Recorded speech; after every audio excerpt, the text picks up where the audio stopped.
Et bonjour les Patreons, je suis très content de vous retrouver pour cette nouvelle vidéo dans laquelle on va parler aujourd'hui d'extensions pour Firefox.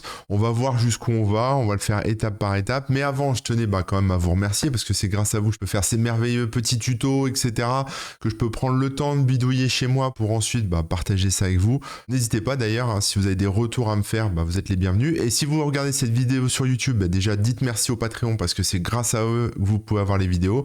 Et si vous les voulez avant tout le monde, eh bien rejoignez-moi, rejoignez-nous sur patreon.com/corben, vous aurez toutes les infos. Et je vous propose tout simplement qu'on démarre avec une idée simple, celle de faire une extension pour Firefox. Alors on appelle ça une web extension, une web extension. L'idée c'est de faire quelque chose qui devrait aussi normalement fonctionner sous Chrome. On verra après, on va essayer. Et pour ça, on va le faire étape par étape. Donc j'ouvre mon éditeur de code, qui est un Visual Studio Code, tout ce qui est le plus classique. Alors le mien il est un petit peu boosté à l'IA, vous connaissez, je vous l'ai déjà montré. Mais Visual Studio chez vous, ça sera très bien aussi. Et alors comment est-ce qu'on fait une extension Firefox? Eh bien c'est simple, on va déjà commencer par créer un fichier qu'on va appeler manifest.json. Vous allez voir, c'est très facile. Donc ça c'est le fichier qui sert à décrire l'extension Firefox. Donc c'est un fichier JSON, hein, donc on l'encadre avec des petites accolades. Alors, vous voyez, il me propose automatiquement un petit template. Je vais pas forcément prendre ça parce qu'on va se les refaire une par une. Je vais d'abord commencer par la version du manifeste. Donc moi, la version du manifeste qui m'intéresse, c'est la version 2. D'après ce que j'ai compris, alors faut voir, hein, je suis peut-être pas à jour sur le truc, c'est la version qui est supportée par Firefox. Donc on fait un manifest version. Ensuite, je vais donner un nom à mon extension. Donc ça va être name. Je vais l'appeler extension pour les Patreons. On verra après ce qu'on fait, hein. J'ai une petite idée déjà, je vous le cache pas, évidemment. Voilà, petite virgule. On va lui mettre un numéro de version. Donc ça, voilà, c'est des trucs... le manifest version est obligatoire, le nom aussi. Le numéro de version, je suis pas sûr que ce soit obligatoire.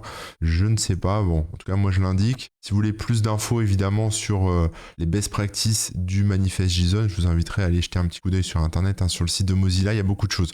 On va mettre une description aussi pour raconter ce que ça fait. J'en ai pas la moindre idée. Voilà, c'est la description de mon extension. On n'oublie pas la petite virgule à la fin.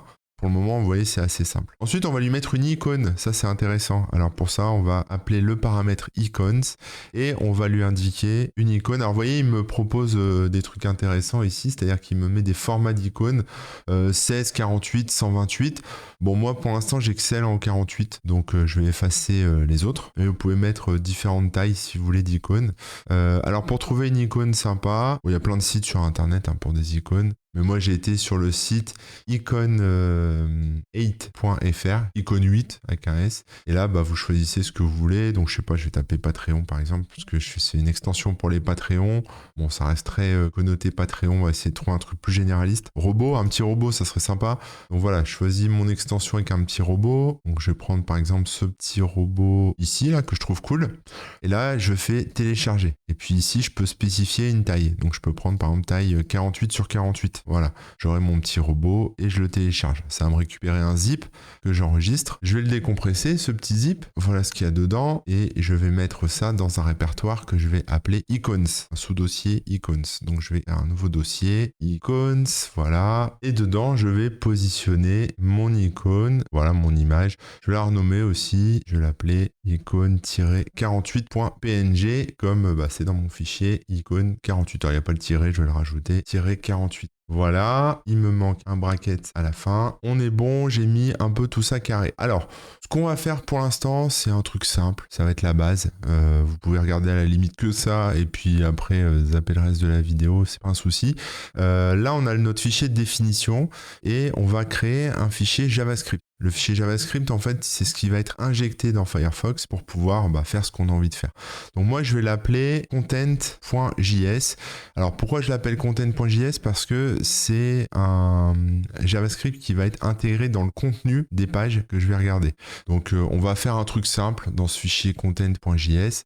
On va mettre d'abord un appel console pour du debug. Donc on va faire un console.log. Ça, je vous montrerai après comment on peut le voir, hein, mais c'est juste pour vérifier que l'application est bien chargée, que le plugin se charge bien. Cool, mon plugin se charge bien, voilà. Et ensuite, on peut faire ce qu'on veut. Donc sur une page web, qu'est-ce que je pourrais faire par exemple? Je sais pas, par exemple, je pourrais modifier le style de la page. Donc je pourrais changer sa couleur, donc document.body.style.background color et mettre rouge ou purple, voilà. Purple c'est bien, c'est du violet, c'est une jolie couleur. Donc là moi j'ai mon extension qui est prête, c'est-à-dire que j'ai juste ce JS là, j'ai le manifeste, il manque quand même un appel dans le manifeste JSON pour dire charge le content.js. Donc pour ça on a une valeur qui s'appelle, une clé qui s'appelle content script, et donc ça c'est quel script on charge, quel endroit. Alors quand ça souligne un petit peu en rouge comme ça, c'est souvent qu'on oublie une petite virgule juste avant. Donc voilà, je mets la petite virgule ici.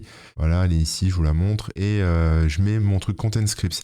Et là, je lui dis, je veux que ça matche avec toutes les URL. Mais je pourrais très bien mettre juste corben.info, juste patreon.com, YouTube ou ce que vous voulez. Hein. Après, vous pouvez matcher comme vous voulez. Et j'appelle content.js, tout simplement. Mon extension, elle est créée, elle est dans un répertoire, elle n'est pas packagée, elle n'est pas, voilà, mais on s'en fout un petit peu, puisque pour l'instant, on va la tester. Donc moi, je vais ouvrir un Firefox et je vais taper dans ma barre d'adresse about.debugging, tout simplement. Sur cet écran, je peux voir donc la configuration de mon Firefox, donc rien de très foufou. Et j'ai ici le menu ce Firefox dans lequel je peux charger des modules complémentaires. Donc je vais cliquer ici sur charger un module complémentaire et je vais aller chercher dans mes téléchargements ou je sais plus où je l'ai fourré, voilà, Patreon.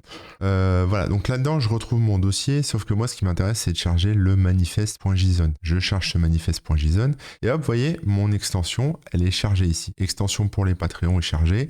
Et là, je peux l'examiner. Donc quand je l'examine, ça m'ouvre une petite pop-up, on va dire ça comme ça, hein, la console en fait de debugging JavaScript, ce qui me permettra de surveiller s'il y a du debug à faire. Si je mets des console logs, ils vont apparaître là, ou des erreurs à attraper. Si je catch des erreurs, elles vont apparaître ici.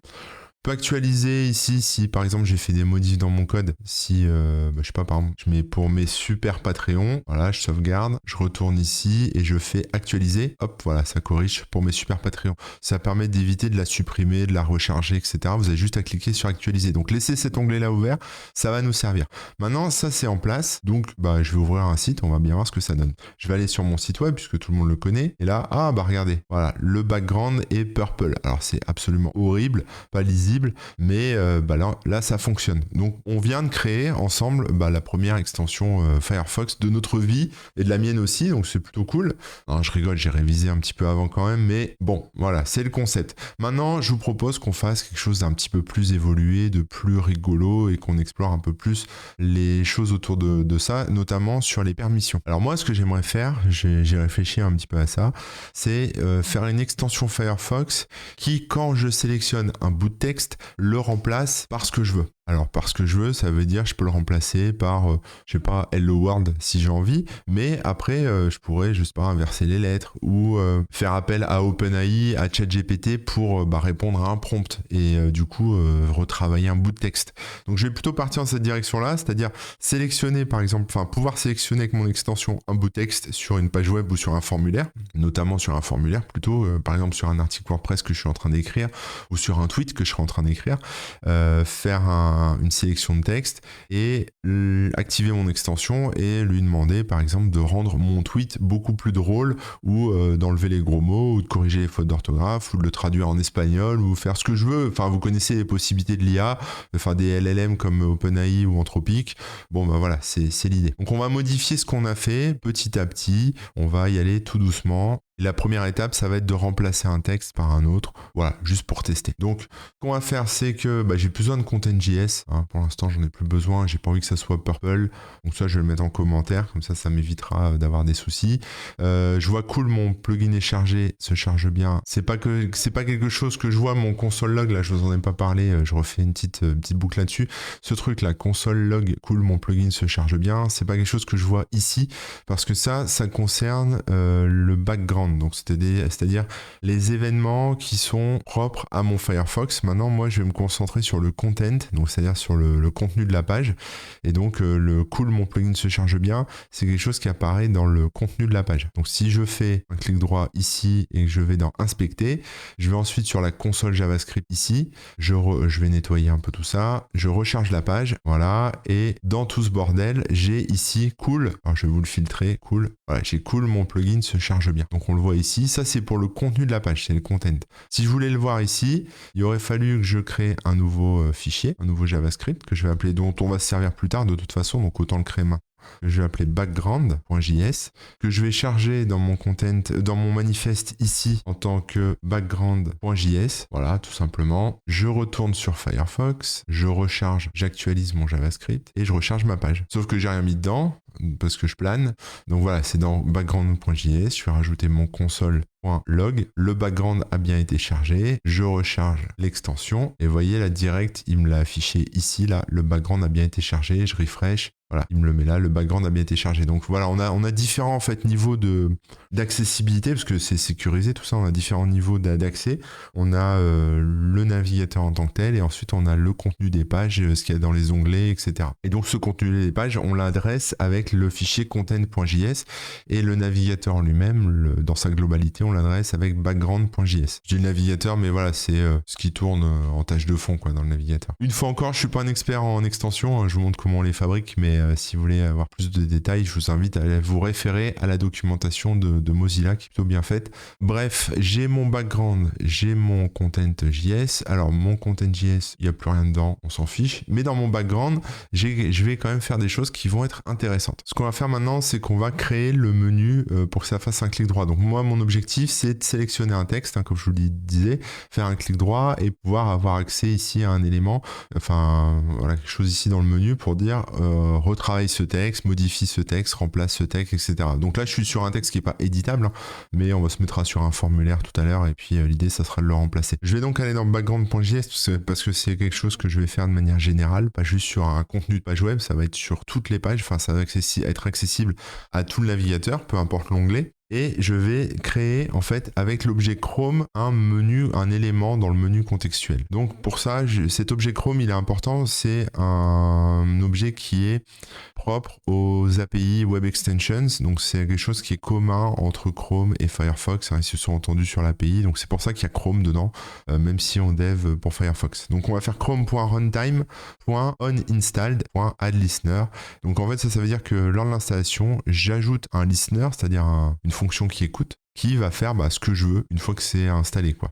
Et moi, en fait, ce que je veux, lors de l'installation, c'est ajouter ce menu. Donc, je vais faire chrome.contextmenus.create. Et là, j'ouvre la parenthèse et la collade et je peux mettre des choses. Donc, je peux mettre un titre. Donc, ça va être, on va mettre boom. C'est ce qui va être affiché dans le menu. Voilà, je vais mettre boom. Le contexte, on laisse tout. On n'est pas obligé de le mettre, ça, si on n'a pas envie. On va voir le contexte. Là, pour l'instant, on va mettre tout, mais je pense qu'on va le remplacer après par ce qu'on veut, parce que comme je vais sélectionner un bout de texte, il faut que je le remplace par que je le mette sur la sélection, qui s'importe sur la sélection. C'est ce que ça va renvoyer en fait. Je vais lui mettre un petit ID et je vais l'appeler replace text. Voilà. La fonction onClick, c'est juste pour indiquer dans la console si c'est bien cliqué ou pas, tout simplement. Le contexte ici, ça sera sur la sélection, comme je le disais tout à l'heure. Donc, c'est-à-dire qu'en fait, je vais surligner un bout de texte et le contexte, ça sera ce bout de texte que j'aurai surligné. D'où l'intérêt d'avoir ça. Voilà, donc ça, c'est à l'installation du plugin. Et maintenant, ce que je vais rajouter, c'est un listener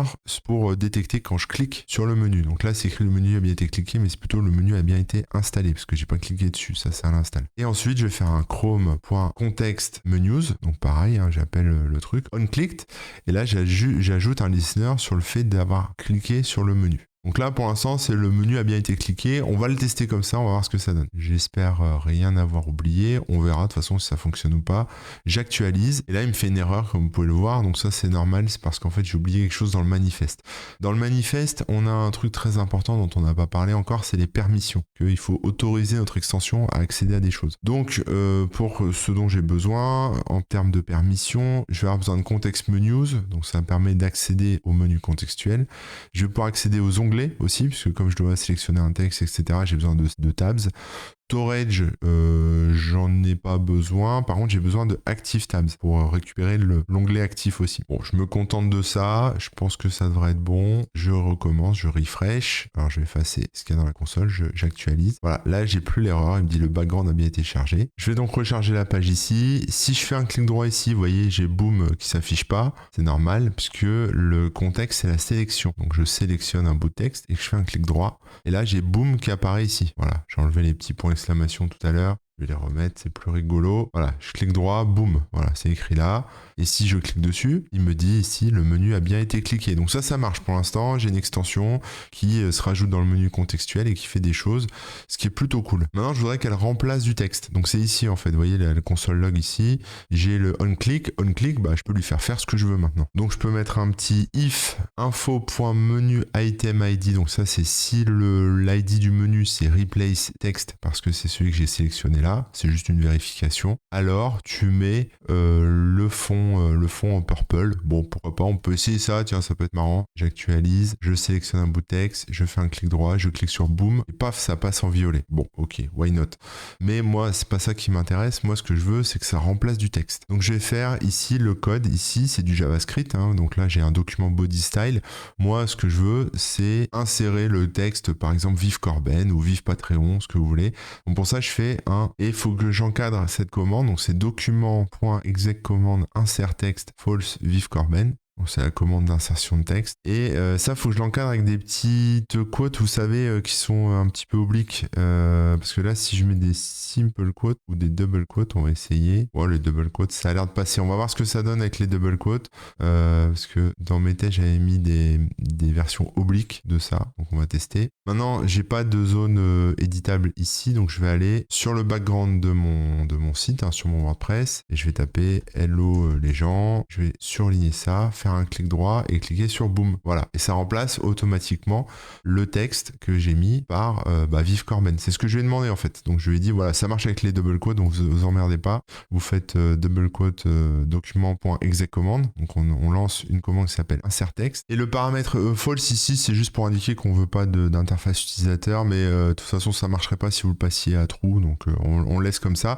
Donc là voilà, on a quelque chose qui fonctionne. C'était un peu l'étape 2.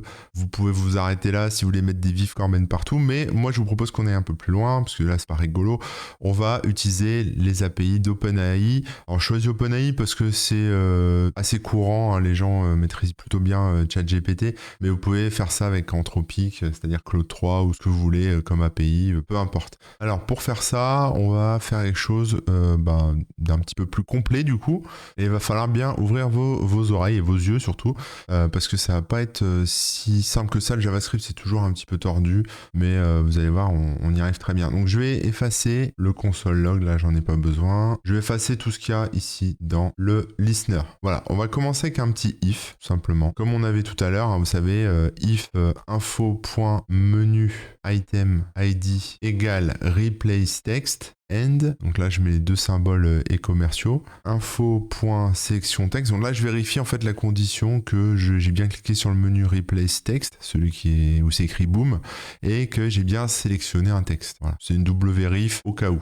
Donc si j'ai ça maintenant, entre mes accolades, je vais mettre un fetch qui va me permettre d'appeler l'API d'OpenAI. Donc ça, on va faire fetch, ouvrez la parenthèse, et l'URL, alors je vais la copier-coller du site d'API d'OpenAI, mais elle est assez simple, c'est https://api.openai.com/v1/chat/complétion avec un S. Ensuite, dans mon fetch, donc je fais une virgule là juste après l'URL, je vais lui passer la requête comme on la ferait avec curl en fait. Je lui envoie une requête. Alors, c'est une requête qui va avoir une méthode, donc ça va être la méthode post. On va envoyer un post, virgule. J'ai oublié les accolades ici, il faut ouvrir une série d'accolades là, voilà, tac, tac. En fait, on ouvre des accolades ici pour mettre tout ce qu'on veut mettre dedans. Bon, il m'a tout complété automatiquement. On va relire ça ensemble. Donc, en plus du post, je vais spécifier des headers. Dans les headers, j'ai le content type qui est un JSON, tout simplement, et l'autorisation qui est un token bearer suivi de la clé API d'OpenAI. Donc, je vais mettre ma clé API.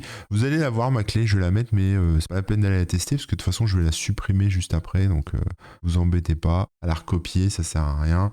Je vais aller la delete juste après cette vidéo. Donc voilà, je mets ma clé API. Ensuite, j'ai dans le corps de mon message que je vais envoyer à l'API, je vais faire un JSON. Donc j'appelle la méthode JSON.stringify pour lui passer un string dans mon JSON. Donc le modèle ici, je peux laisser GPT 3.5 Turbo. Maintenant, il y a le 4 Turbo aussi. On verra après pour le changer. Et surtout, j'ai les messages. Je peux lui mettre des messages. Donc là, ça c'est intéressant parce que c'est là où je vais mettre mes prompts. Ensuite, vous pouvez spécifier d'autres choses. On y reviendra après au prompt. Vous pouvez spécifier la température. Vous savez comment on fait. Si on veut qu'il soit plus créatif, on met 1 par exemple. On peut lui préciser un max de tokens. Donc ça peut être 4096. C'est je crois la limite sur OpenAI. Si on veut plus, on peut mettre 1000 par exemple. Le top P qui permet aussi d'améliorer un petit peu la créativité. Les penalties. Bon, ça c'est pas des choses que vous êtes obligé d'indiquer. Un top P, frequency penalty et présence penalty, vous pouvez les enlever.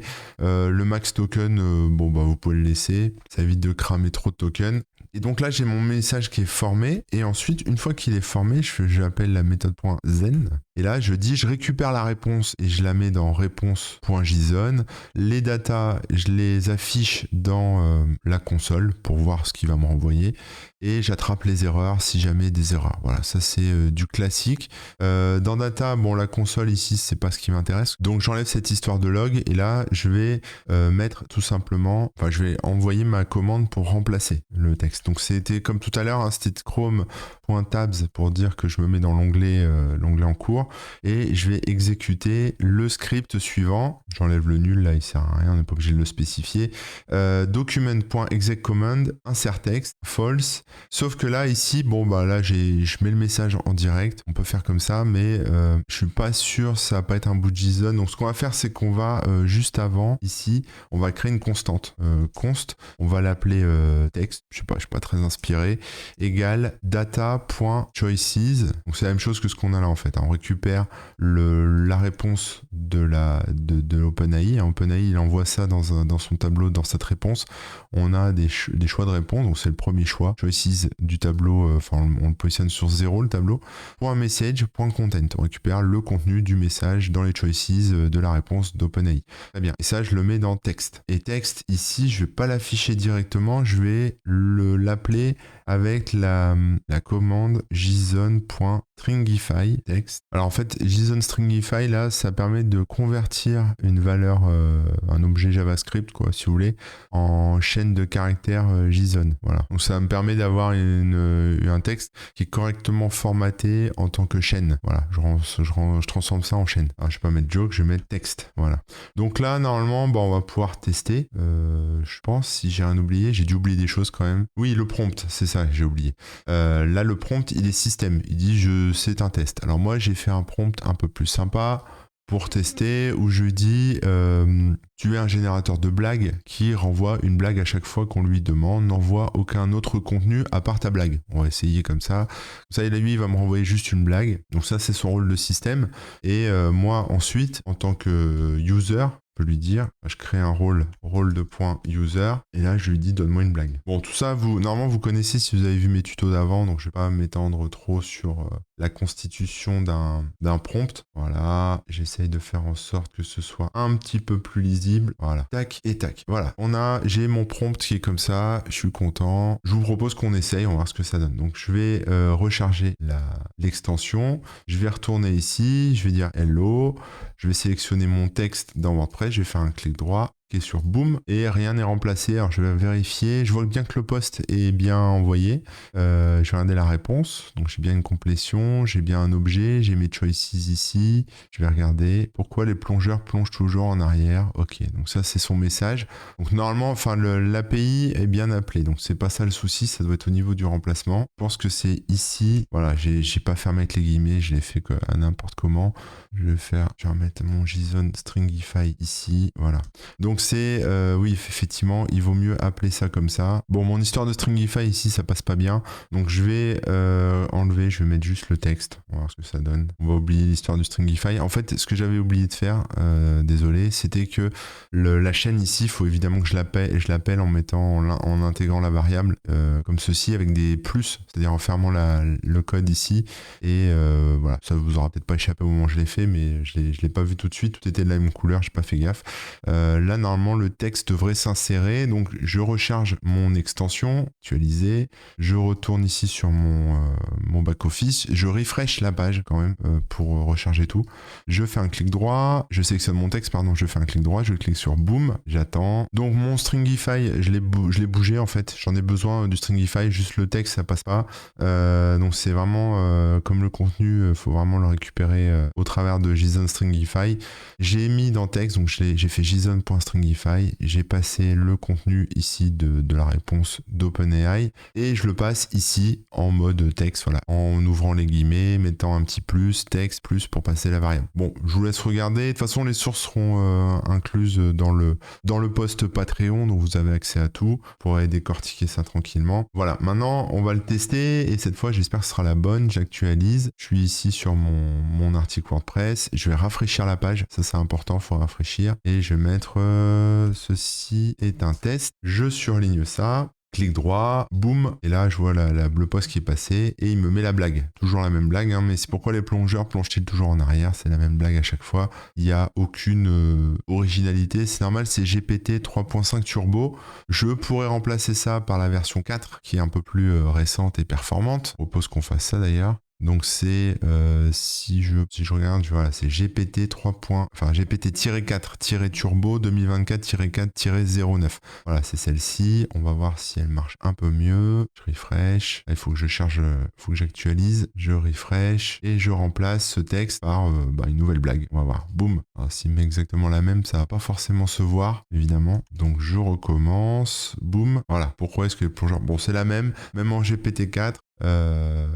Voilà, mais pour vous montrer que ça marche bien, je lui dis voilà, donne-moi une blague triste. Bon, je sais pas si ça existe les blagues tristes, mais on va voir s'il change de vanne. Clic droit, boum, voilà. Pourquoi l'ordinateur est-il triste? Parce qu'il a trop de problèmes à gérer. Comme moi actuellement, ça tombe bien. Alors maintenant, ça me va pas trop ça, parce que juste mettre des blagues, c'est pas très intéressant. Je voudrais quand même récupérer le contexte et pouvoir lui donner un prompt. Pouvoir l'orienter. Donc pour faire ça, on va lui passer plus d'infos. Donc c'est-à-dire que on va devoir lui passer, parce que là je lui dis donne-moi une blague triste, mais moi je veux pas une blague triste là maintenant. Je lui dis c'est plus un générateur de blagues. Maintenant c'est un assistant qui va répondre aux demandes de l'utilisateur. Voilà. Donc tu as un assistant qui répond aux demandes de l'utilisateur concernant le texte sélectionné. Tu dois le modifier, le remplacer ou le compléter selon la demande formulée. Bon, j'ai fait ça à l'arrache, donc c'est pas forcément le meilleur prompt de la terre, mais on verra comment ça se comporte et vous testerez. Ensuite, il va falloir lui passer le prompt utilisateur. Enfin déjà faire alors quand j'appelle un prompt, c'est le prompt de l'utilisateur. On va lui demander le prompt plus le texte qui est sélectionné. Mais avant, on va activer ce fameux prompt. Et ça se passe au niveau de content.js. Dans content.js, j'enlève tout ça, ça sert plus à rien.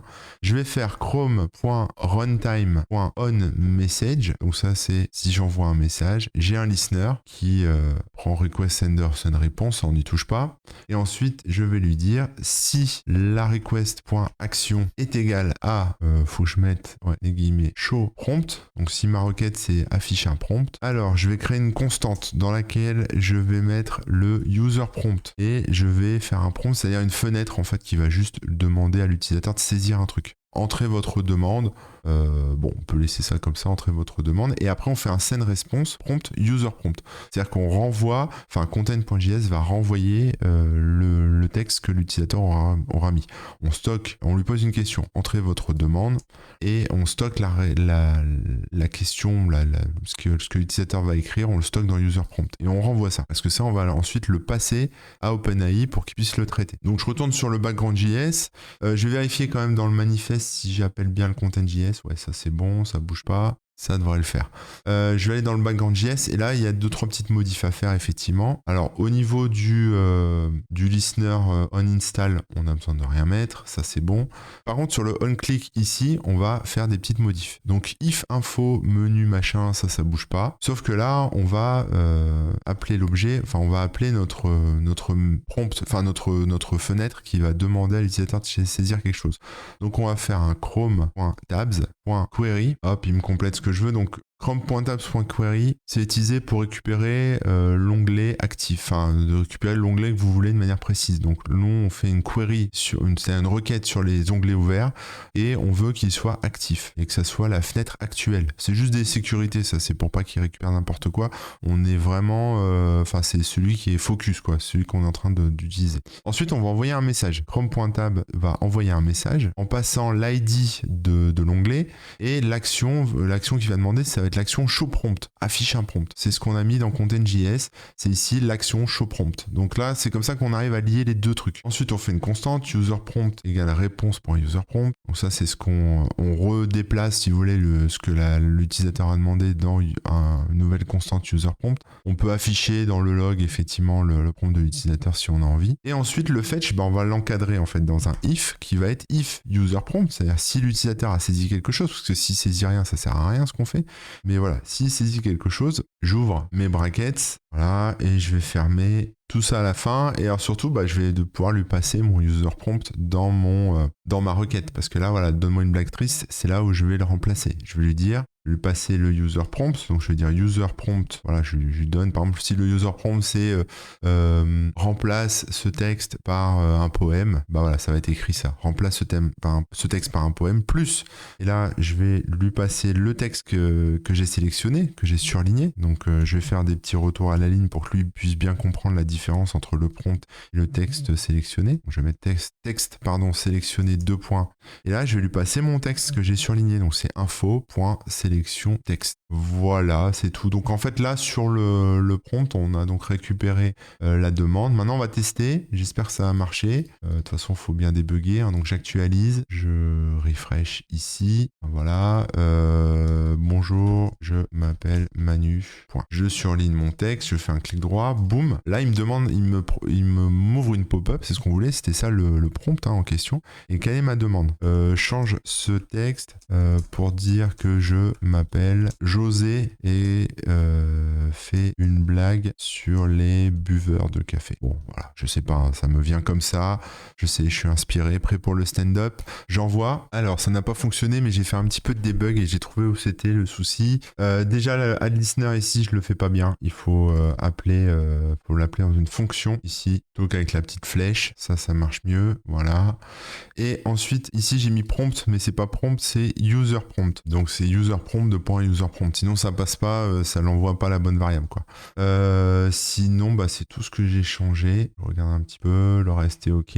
Là, ça a pas bougé. Le manifest.json, j'ai rajouté ça, mais bon, je pense pas que j'en ai besoin, mais ça, voilà, c'est pour dire que ça traite sur toutes les URL. Et maintenant, je vous propose qu'on réessaye une dernière fois. Donc, j'actualise le plugin, je rafraîchis ma page, je sélectionne mon texte, je fais un clic droit, je clique sur Boom et je vais dire je m'appelle José et fais une blague sur les buveurs de café. Voilà, j'envoie, je patiente et hop, voilà, ça y est, ça fonctionne. Donc c'est là, c'est ChatGPT qui a répondu. Bonjour, je m'appelle José, vous savez pourquoi les buveurs de café sont de bons compagnons? Parce qu'ils connaissent l'art de l'expresso. Bon, toujours aussi nul en blague, mais vous voyez le contexte. Le contexte, c'est sympa. Alors, je vais vous montrer un peu en conditions réelles. Par exemple, je vais prendre un article à moi qui sera publié au mois d'août et si à la fin, je suis pas content d'un truc, par exemple, je veux dire, sur ce paragraphe, je peux lui dire, donne plus de contexte sur le JWST, voilà, le James Webb télescope. J'envoie. Lui va me retravailler tout ce paragraphe et normalement, je dois avoir quelque chose d'un peu plus construit et plus gros, quoi. Alors évidemment, plus c'est long, plus c'est balèze et ça va prendre du temps. Donc j'ai pas le petit sablier qui tourne ni rien. Donc voilà. Mais j'ai quelque chose qui est plus costaud du coup. Bon, c'est pas top. Je vois qu'il y a des petits problèmes de mise en page, mais on se retrouve avec plus de contenu. Voilà. Je vais recommencer. Je vais dire ajoute la définition de JWST entre parenthèses. Ne change rien d'autre. Voilà. Hop, j'envoie ça. Voilà. Et là, il m'a changé quand même le texte. Bon, voilà. Il faudra que je précise ça un peu mieux dans les prompts. Mais ça, c'est des trucs qui se règlent. Mais il m'a quand même mis entre parenthèses ce que je voulais. Voilà. Mais quoi que le texte reste... Si, le texte est plutôt pas mal. Hein. Ça ressemble beaucoup à ce que j'avais mis. Ouais, si, c'est la même chose. C'est la même chose. C'est juste que ça décale un petit peu et il m'enlève le gras, etc. Donc, je lui dis de me répondre en Markdown, de préciser, de garder les mêmes termes en gras, etc. Bon, après, ça se passe au niveau du prompt. Mais voilà, j'espère que ça vous aura intéressé. Sur la partie des améliorations éventuelles, peut-être, si on a envie, ça sera peut-être lui passer en plus du contexte de ce qu'on a surligné, l'intégralité du contenu dans la page, par exemple, pour lui donner encore plus de contexte. Je veux dire, voilà, la page, l'article parle de ça, moi, c'est cette partie-là du texte que je veux modifier, voici ce que je veux faire, etc. Après, on peut développer ça comme on veut, mais voilà, j'ai trouvé que c'était une bonne petite mise en jambe pour apprendre à coder une extension Firefox. Malheureusement, je manque de temps là, et puis la vidéo est déjà assez longue pour transformer ça en extension Chrome, mais globalement, ça ne devrait pas prendre beaucoup de temps. Mais allez, je vous montre quand même. Alors, il faut aller dans Chrome extension avec un S. Donc là, je suis sous Chrome, je suis plus sous Firefox.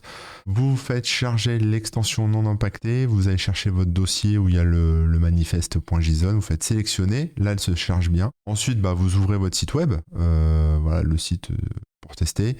Vous faites un clic droit, par exemple, sur le titre ici. Vous cliquez sur Boom. On le voit, il apparaît bien ici. Super.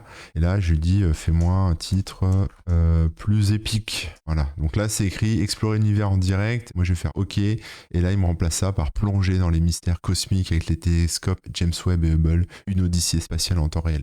Voilà. Donc, écoutez, moi, j'ai trouvé ça plutôt cool comme petite initiation. Je me remets en grand. Comme ça, on va pouvoir se dire au revoir. J'espère que ça vous aura intéressé. J'ai essayé de mixer un peu ce que j'aime en ce moment, c'est-à-dire bidouiller de l'IA évidemment, mais faire une extension Chrome et une extension Firefox, j'en avais jamais fait.